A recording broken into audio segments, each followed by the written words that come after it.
Wanita Sude, horas-horas di tepi toba, air jernih, indah nian. Perkenalkan, nama saya Amelia, siap mendongeng dengan penuh semangat kebanggaan.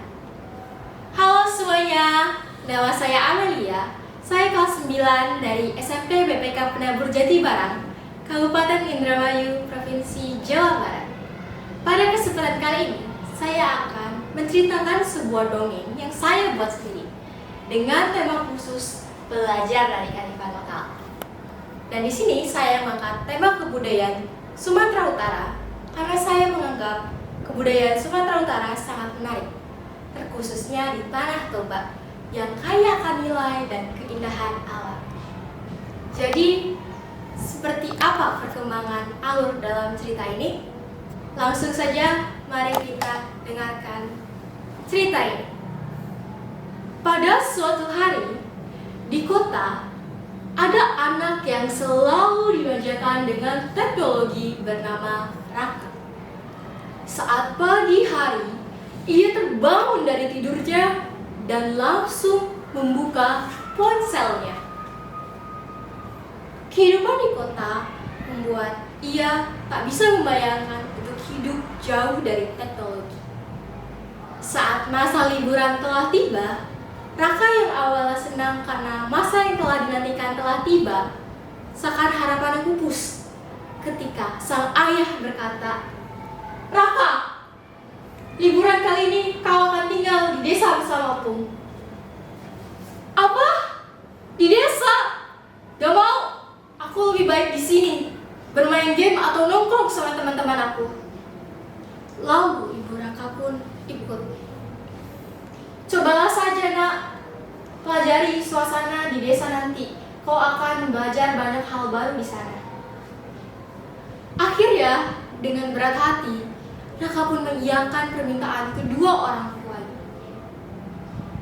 Dia segera mengemas barang bawaannya dan pergi tidur. Meski ia tidak bisa tidur, membayangkan nasibnya di desa nanti. Keesokan harinya, saat dalam perjalanan yang ia tempuh, ia kembali merenung, merasa enggan untuk menghabiskan masa liburannya di desa bersama opungnya. Sesampainya di desa opungnya, meski ia masih merasa asing dengan hijaunya sawah yang tentunya jauh dari kenyamanan teknologi yang biasa ia rasakan di kota. Meski ia sedikit tertegun juga dengan pemandangan yang disuguhkan di desa opungnya itu. Segera Raka disambut hangat dengan sang opung. "Ya, akhirnya kau datang juga. Selamat datang di Tanah Toba kami." "Iya opung, tapi di sini sepi ya, gak kayak di kota." "Iya, di sini kita hidup dengan alam. Kau akan merasakan kesejahteraannya sendiri segera." Raka yang masih bingung dengan penerapan opungnya mengiyakan. Lalu hari berganti hari, Raka mulai bosan. Ketika ia bangun dari tidurnya, langsung keluar menuju teras rumahnya, melihat pemandangan yang itu-itu saja. Hijaunya sawah, danau Toba yang tenang, serta aktivitas para warga saat itu. Ia segera memikirkan hal-hal yang biasa ia lakukan di kota, di mana ia bisa bermain game dan ngobrol bersama teman-temannya. Lalu ia menggerutu kesal. Tidak ada internet, tidak ada teman media sosial, dan paling parah, tidak ada video game. Aduh, males banget. Lalu sang opung datang menghampiri Raka, lalu duduk di sebelah Raka. Opung pun berkata, "Raka, besok di desa kita akan ada acara adat panen. Besok kita akan menonton bersama. Kau ikut ya?" "Apa? Aku gak ngerti tari-tarian gitu. Gak seru." "Ya, hidup kita memang sederhana di sini. Tapi itu bukan sekedar tari biasa. Itu adalah cara kita merayakan kebersamaan." "Tapi tetap hati. Akhirnya dengan berat hati, Raka pun mengiyakan ajakan opungnya. Keesokan harinya, dibawanya Raka ke tempat acara adat panen itu. Di sana, ia melihat para warga bekerja sama, menyiapkan makanan, manortor bersama, dan ada yang nyanyi-nyanyi bersama. Raka pun diajak untuk ikut manortor. Awalnya, ia ragu, tapi setelah sekian lama, ia mulai mengikuti alur lagu dan bergerak manortor bersama.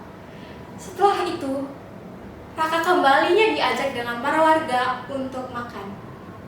Raka pun segera mengiyakan ajakan makan itu.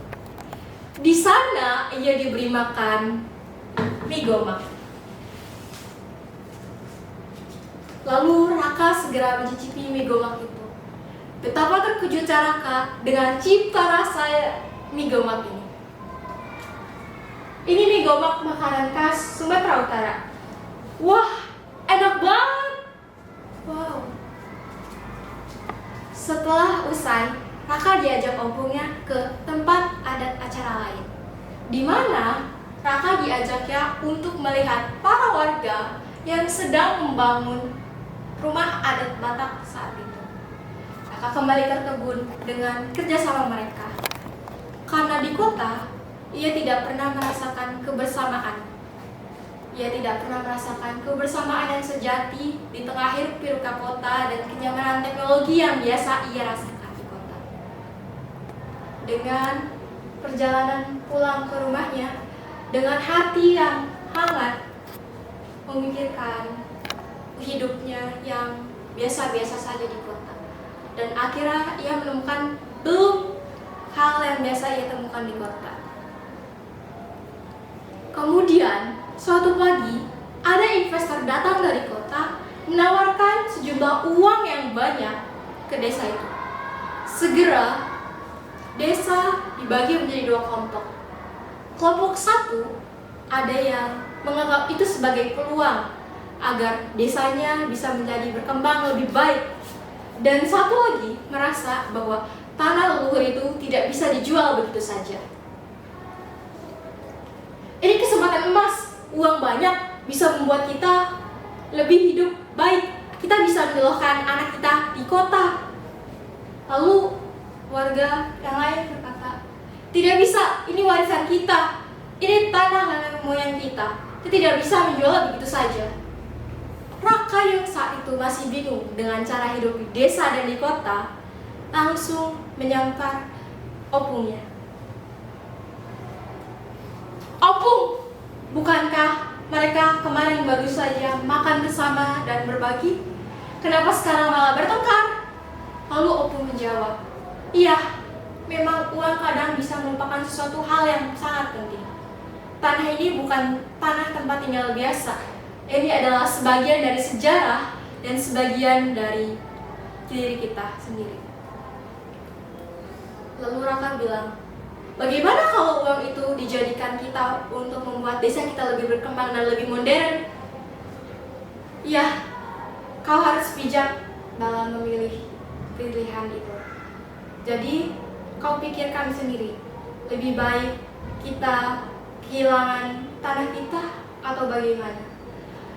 Teringat dengan apa yang dikatakan opungnya, Raka pun segera memikirkan keputusan bahwa ia akan mengumpulkan para warga di desa itu, dan Raka berdiri dengan tegak meskipun sedikit bergetar. Katanya, hai para warga, iya memang uang itu banyak, tapi uang bukanlah segalanya. Uang bisa datang dan pergi, tetapi tanah kita bukan tempat tinggal biasa.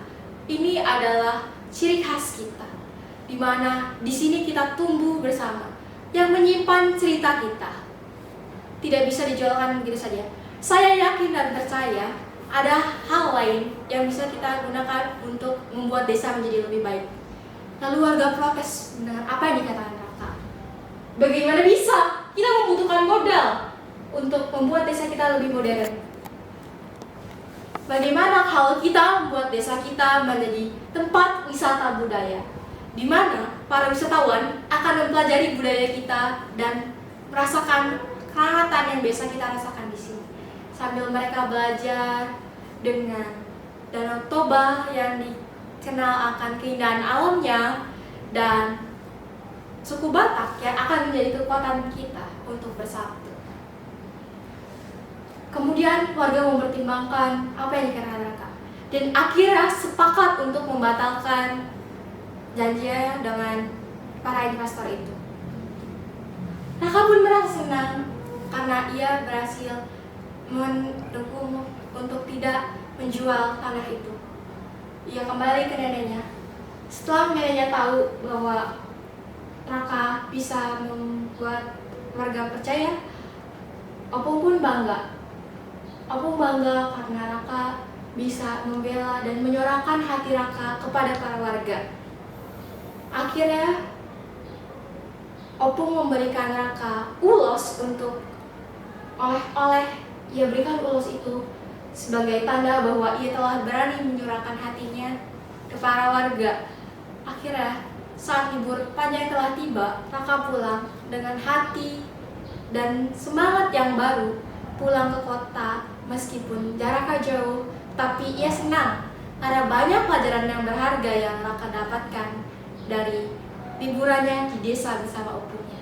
Dia banyak belajar tentang kearifan lokal, dia bisa belajar tentang melestarikan budaya, dan dia juga berani untuk menyuarakan hatinya. Bukan berani saja untuk melawan ketakutan, tetapi berani menjaga hal yang takut kan kita cintai. Sekian dari saya. Kalau ada salah kata, terima kasih.